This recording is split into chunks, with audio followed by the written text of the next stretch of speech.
নমস্কার বন্ধুরা, Sourav organic garden থেকে বলছি।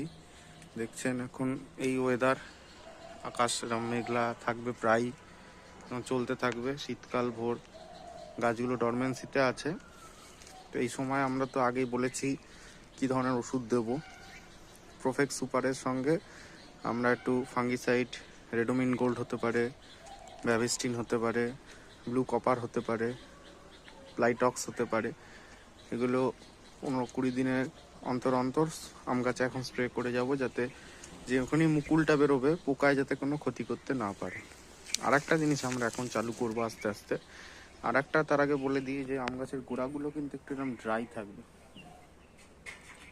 পরিষ্কার থাকবে, ড্রাই থাকবে।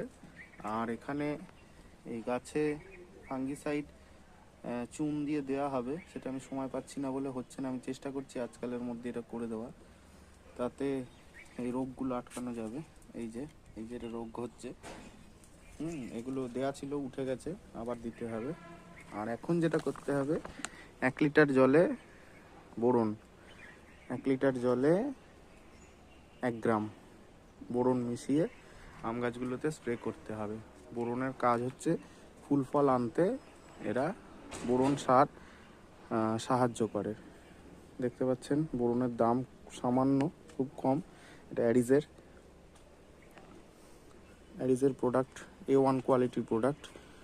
তো এগুলো লেবু গাছেও দেওয়া যাবে, আম গাছ, সবেদা, লিচু, আপেলেও দেওয়া যাবে, কোনো অসুবিধা নেই।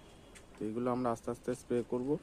আর এই লেবুর যে ডালগুলো শুকিয়ে যাচ্ছে, এইগুলোকে কেটে বাদ দিতে হবে, ডাইব্যাক হয়ে যাবে। এটা খেয়াল রাখতে হবে যে নতুন কচ মেরে দিয়েছে লেবু গাছে, এর সঙ্গেই আবার ফুল দেখা দেবে। তো আম গাছ সম্বন্ধে বললাম, সঙ্গে কিছু ফল গাছের সব একই ধরনের ট্রিটমেন্ট প্রায়। তো দেখুন এই আমে এখন বোরন স্প্রে করে দেওয়া হবে।